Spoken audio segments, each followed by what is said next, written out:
We have less than 8,000 year-round residents in this 1,000 square miles that we have here. Would you believe our first ambulance, they shared the hearse at the funeral home?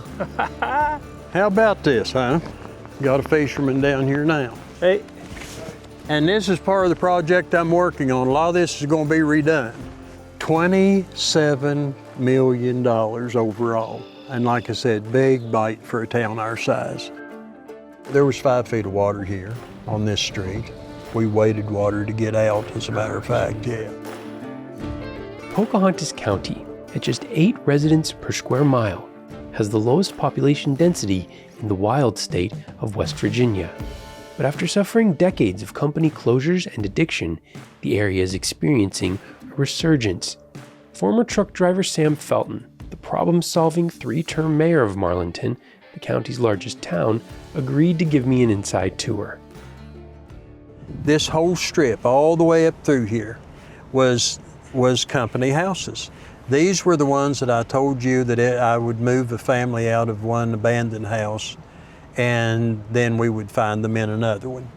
One of the houses up on the other side of where you see this white one is where that they'd already set a fire, meth fire, I'm sure it was. And the top of the house was burnt out. Had no idea anyone was living there. And there was a young man and a girl that was living in the basement of a burned out house.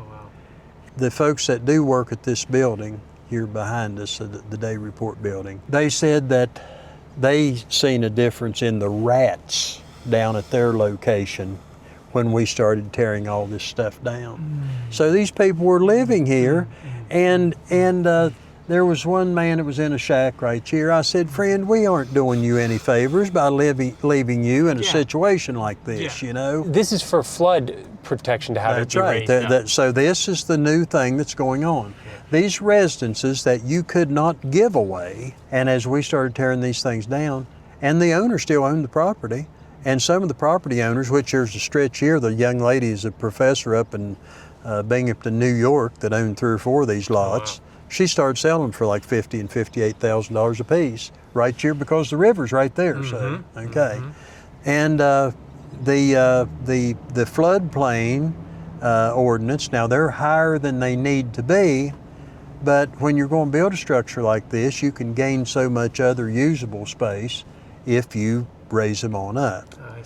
So some of them are really higher than they need to be, but they just took a pattern from the shoreline down through the Carolinas and so forth. Looking out on the river, it's about as good as it gets, that's for sure. Look at the fireplace out in the back here. And you can see we get toward the end of the road, and there is still, I think this and maybe one other, there's 2 of these old tannery homes that's still here at the end of this street that at some point will have to go. Here's something else. You see all the rocks here? We had such an issue with junked out, trashed out vehicles because this guy operates a shop. I give him credit for working at the end of the street, okay?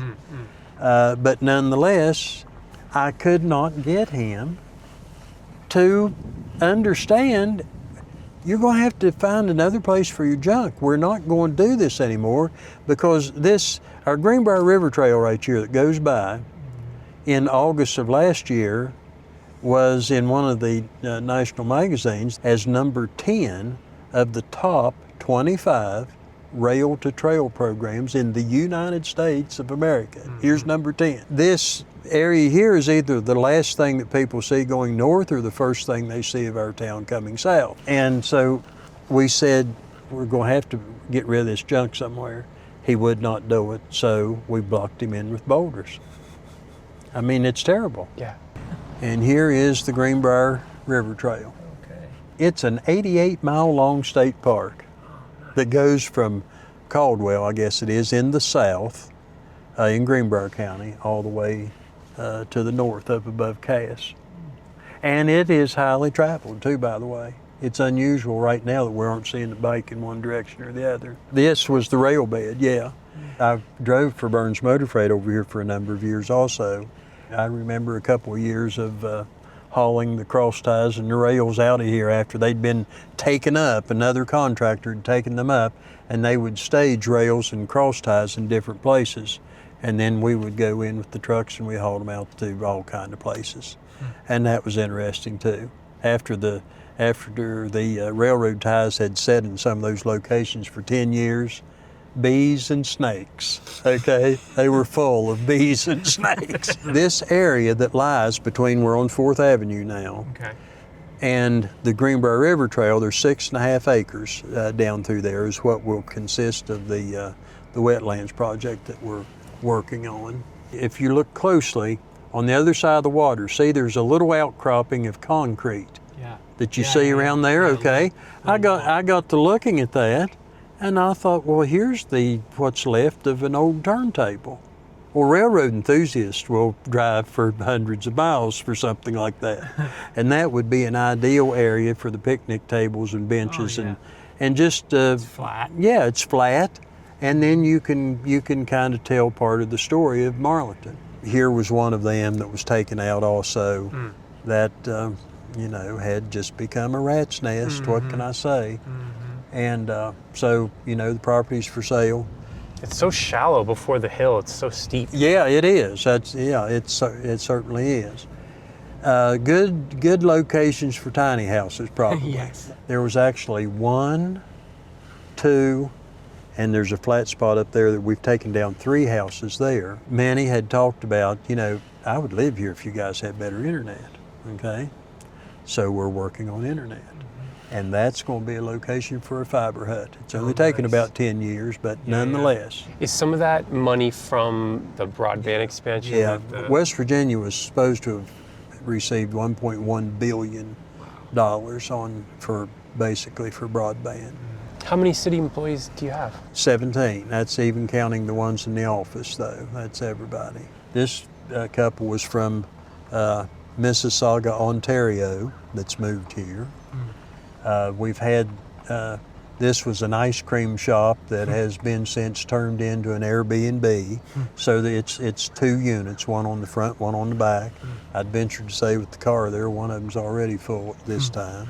Those folks moved here from Arizona and they're redoing that house. Here's something that'll make you smile Looks too. original.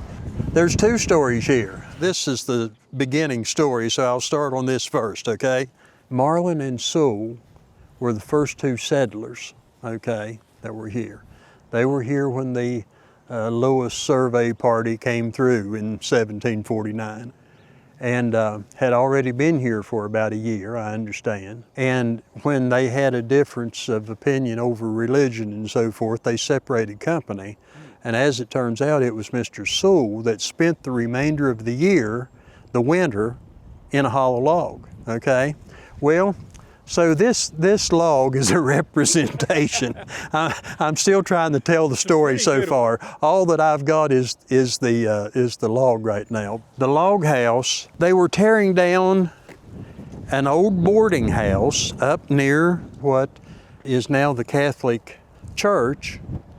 And as they tore the building down, lo and behold, there was a log cabin inside of the building that no one really remembered or at least knew about.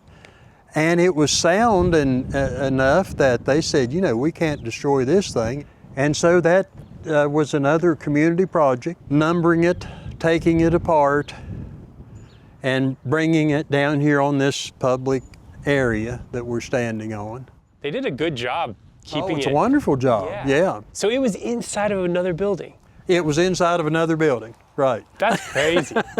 In the county, the biggest employer is Snowshoe. Right? Snowshoe Resorts, the Forest Service, the hospital, employs 155, I believe. You can see on the back side of the old baggage depot, we've got charging stations too for EV vehicles. An old caboose set up. There's an artisan group there in what used to be the train depot. You can tell a lot of this stuff is within the last 10 years of your time. And you can see that the big blue building was C.J. Richardson, a 5th generation family business that when it closed up, we thought, oh gosh, here we go again. And now it's new ownership. The Rivertown Cafe is housed in the bottom. 6 or 8 smaller businesses in the upstairs, pottery, glass making. The next morning, we met up there for breakfast. Hey, Aaron, are you getting ready to open? Yeah, come on in. Okay. If you would have known Googie Richardson, he would never believe that there was a yoga studio in his premise. Who ever heard? Another change has been Mon Forest Towns, a collaboration the mayor helped start with 11 other municipalities to win grants, finance new businesses, and shine a light on the vast mountain playground that is the Monongahela National Forest. I've always thought what makes West Virginia such a wonderful place to live is also part of the challenge that we have. Low population. We have less than 8,000 year-round residents in this 1,000 square miles that we have here. And this group and this group and this group are often trying to do the same thing. Let's pool our resources and our energy, and we can make things go farther that way. And that was basically the concept with the Mon Forest Towns program. Let's don't compete with our neighboring towns as much as collaborate with our neighboring towns, because, you know, the rising tides lifts all ships. I had 2 councils that were just not interested in them at all.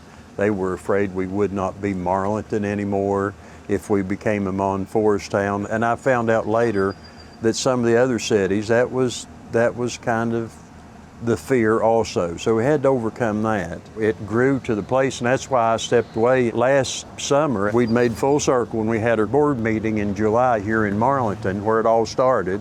And we were able to hire an executive director. Now things are really kind of clicking because it was all volunteer before.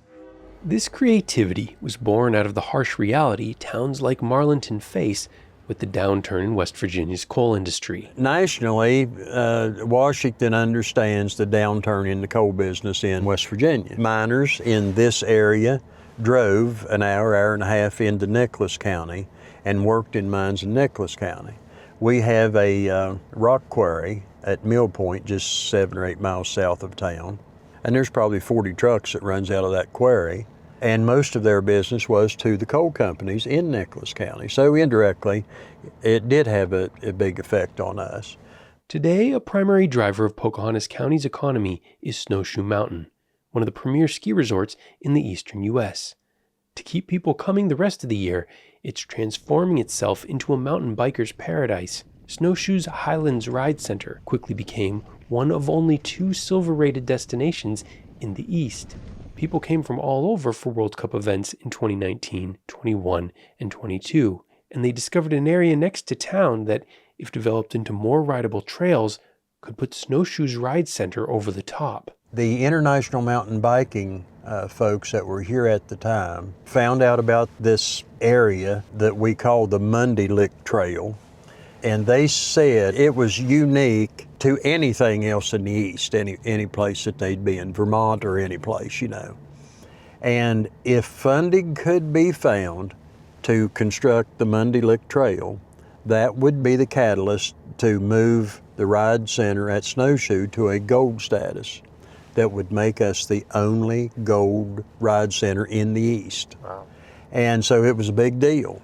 So Mayor Felton got to work, and last month, thanks to an innovative fundraising approach that brought multiple organizations throughout the region together, the Monday Lick Trail system officially opened.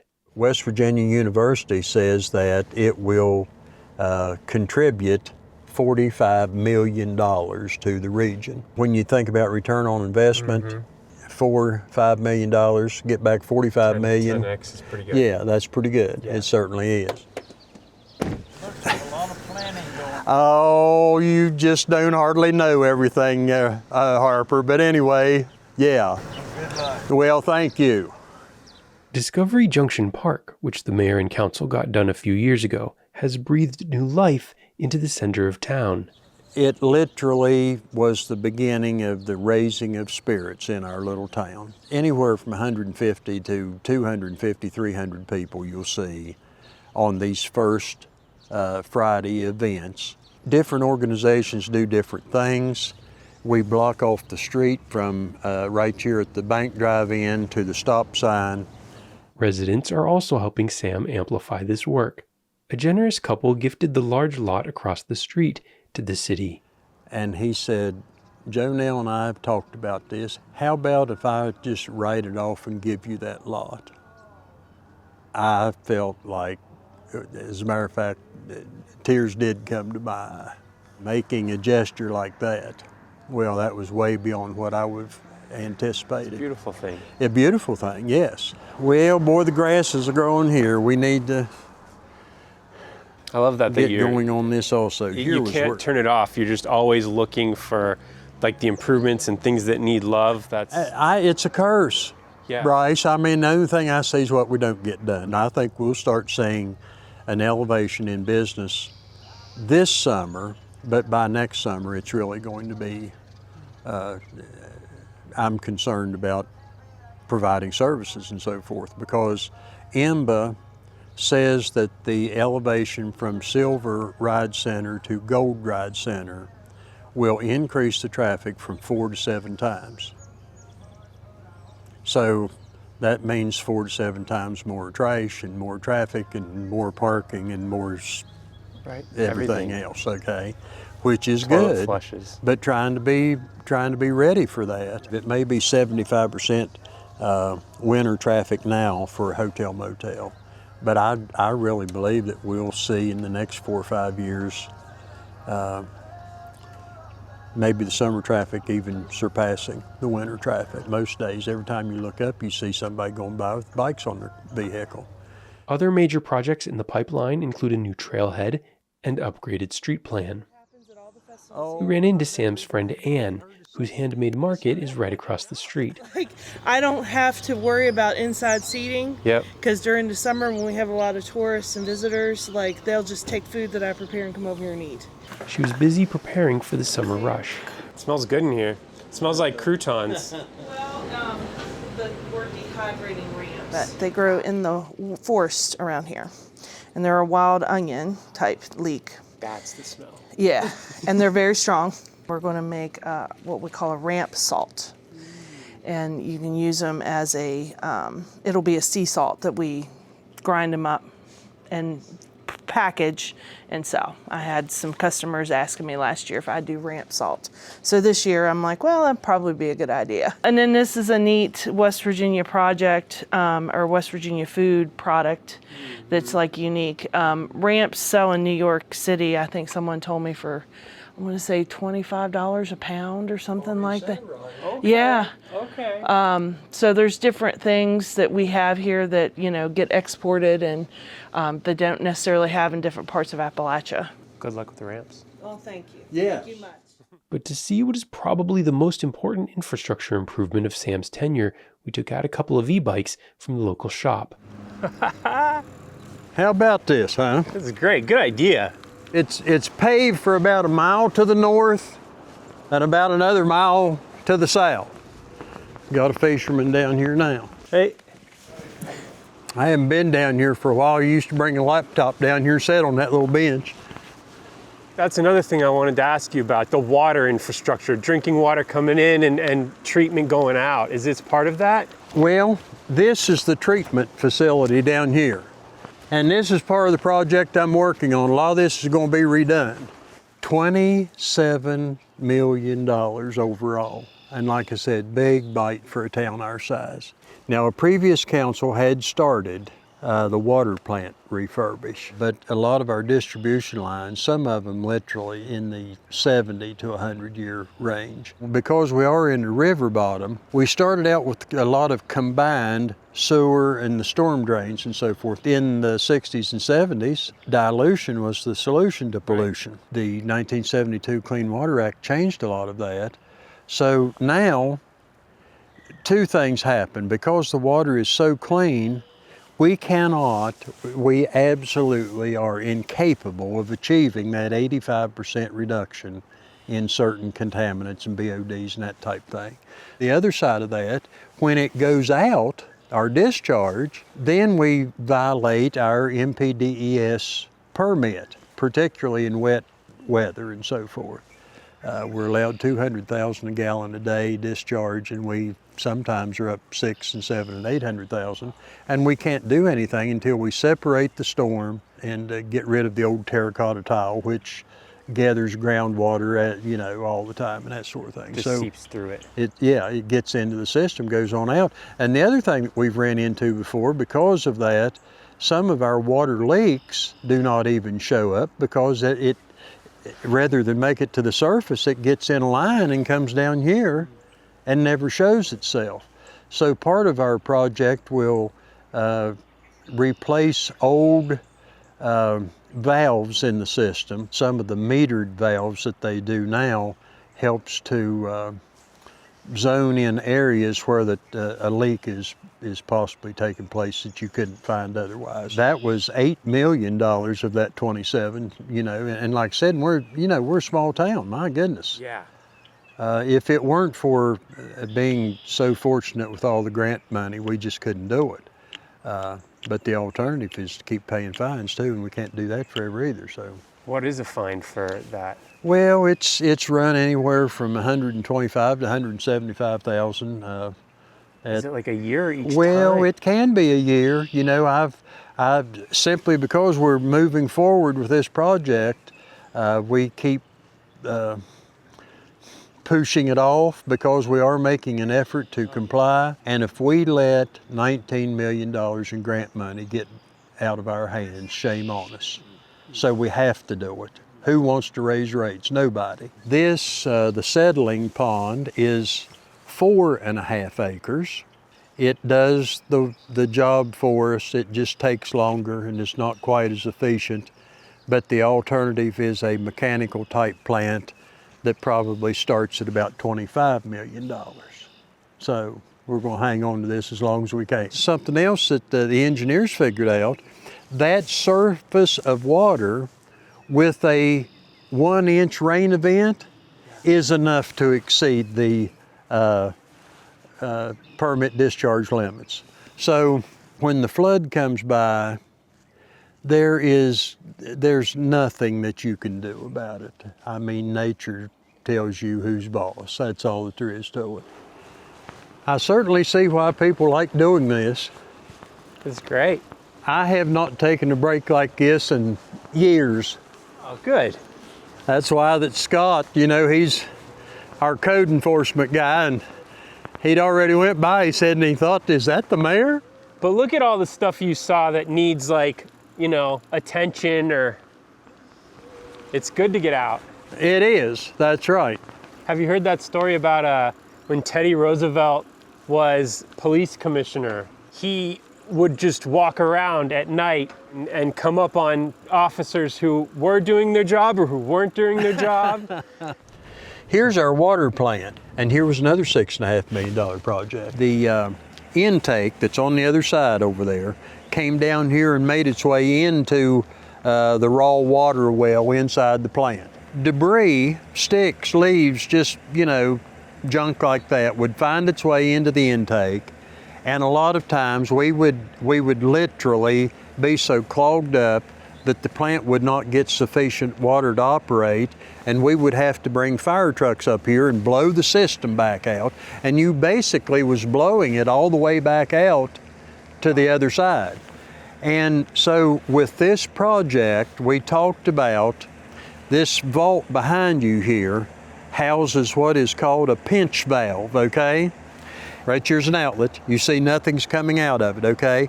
That means the plant is pumping water right now, okay? So when they shut down in the evening, this pinch valve opens up here. Right now it's open for the plant. But when the plant shuts down, this opens up from here to here, and the water is just flowing directly through, okay? So nothing gets caught up in it. So nothing gets caught up in it, and it was another theory that I asked about, and it's working. And when we get our sewer system and stormwater separation project done, and I think that I will be able to see that at least construction in progress before I leave in July 1st, 27. And the town will be in good shape for another 50 years so far as utilities are concerned, at least anyway. My wife and I were in this little house right here in '85 when we had the water was just over the fireplace mantle. And so we moved not long after that. So that was the big flood of '85. That was the big '85 flood. You know, there was 5 feet of water here on this street. Were you home? Yeah, we moved out with the water coming up. We waited water to get out, as a matter of fact. Geez, Yeah. That's scary. Yeah. Nikki was still running the chicken restaurant then. The next day, everybody, as the water started receding, we seen what kind of a mess that the town was in and so forth. There's a fire company and volunteers that had already assembled up at the parking lot at the chicken restaurant outside of town waiting for the water to go down enough to get in town. And so she went up, we had a gas grill at the restaurant, so she went up and opened the restaurant. And it was kind of interesting. She had determined we're going to lose food anyway, we may as well use it. Absolutely. So, and a lot of people, had left it without billfolds and money and so forth. So she just literally the first 3 or 4 days, just, whatever you wanted, they just gave away. If I was coming and going to town trying to clean up, I'd go back up there, maybe get a cup of coffee and a bite to eat, and just lay down on the floor in the dining room. And I remember a couple of different times I'd rolled over and there'd be a fireman or something laying there beside of me, Equally exhausted, that's right. It seems like that was really, because you hadn't been here long. And so that was sort of a formative, grounding experience that really connected you to this area. I'm sure probably looking back on it would have been. But isn't that a beautiful old courthouse? Yeah, this is where county commission is held, and the health office, sheriff's office, all those the governmentals. There's only 3 incorporated towns in the county, and that Marlinton is the county seat. To the south is Hillsborough, and to the north is Durbin, and then Greenbank, Buckeye, Edray, Cass, Mill Point. Those are all unincorporated towns within the county. So anyway, I communicate. I try to attend, whether in person or virtually, almost all county commission meetings, because even when there's things not on the agenda that should apply, things come up. Sometimes it's the meetings and the conversations between the meetings that take place. Yep. The red roof house right there was, it was just a residence that was nearby that is turned into the 911 building. We're trying to build a new 911 facility. It's severely outdated, and our EMS director is handicapped as a result of a 4-wheeler accident, and so it's very difficult for him to get around. So are EMS and police part of the 17 city employees that you were? No, that's all separately. Yeah, that's county. That's county. I'm trying to remember how long 911 is even operated here.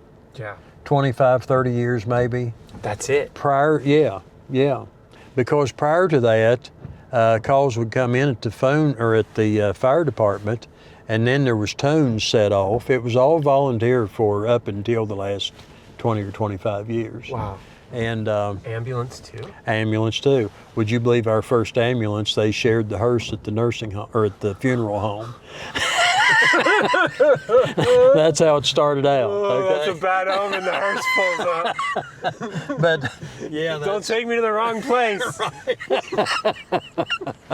So there again, the people knew how to improvise, and they made it work. You know. Yeah.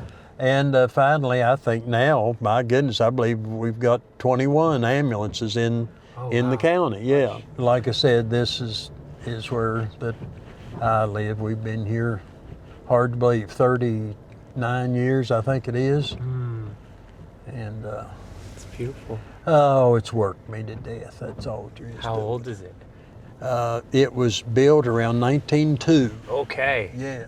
Big old 3-story deserted and abandoned apartment building here that we just got tore down in January. It was a mess, and it had become a mess, and nobody living there, had to keep running people out that would, pry a door open and get in, that kind of thing. There is less rentals in the area, I know. Most of these, what were rentals for that 20-year period I was talking about earlier, has turned into, new people have purchased them and have done improvements and are, for the most part, year-round residents now.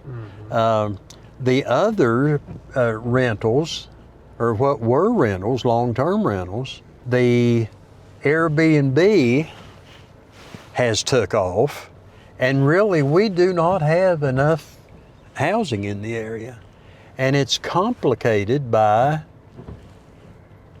we have so few worthy contractors in the county, and the ones that are good and dependable and do good work and so forth, if you wanted to build a house with any of those guys, they're going to talk to you about 2 or 3 years out right now. Guy Fultz, the big brick house, he retired from the CIA and was mayor of the town for a period of time. Now, let me tell you the story on the clinic here. From here over was the old hospital, okay? Joe and Peg Greenlee, already up in their 70s, maybe even early 80s at that time, had a summer place down at Seabird, about 10 miles to the south. Actually, the Greenbrier River Trail that we were on, if you stay on it, it takes you by their place at Seabird. They were up here one weekend, and Peg had an episode. I think it was heart, as well as I remember. They called the local ambulance that was there promptly for where they were at. They brought Peg here, got her stabilized, shipped her out, and Joe had apparently been successful in the contracting business in the Charlestown area. And later on, probably a year or two after that, when they were making arrangements, what are we going to do?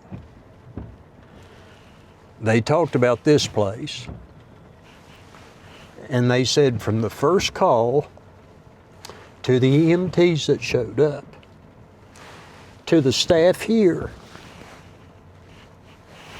they were so impressed. They devoted $2 million to this project. What a presentation it makes for a little rural hospital. I mean, the town didn't have anything. This is the county. It's operated by the county. Walt Helmick, this was one of his.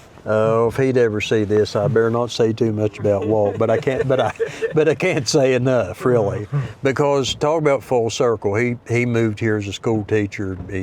He was a welding instructor at the high school. He ended up on the Board of Education. Got nominated to go to the House of Delegates to begin with. Moved to the Senate, okay, became Secretary of Agriculture for a term, moved back to the area. He was back as president of the county commission again. And so the original hospital was his baby at the time also. I think last year there was $16.5 million spent at this location. A lot of it was through earmark, Senator Manchin, Senator Capito. I think there was, the governor himself before he left office, another $1.5 million. A USDA grant for 5.7, I think, was part of the package that put it all together. And here we are. I mean, like I said, and now it's, with the new facility, it's drawing some doctors, and it employs 155 people. Look at the cars around here, Yeah. And so the payroll is about $1 million a month or so, I think, right now. So it's significant.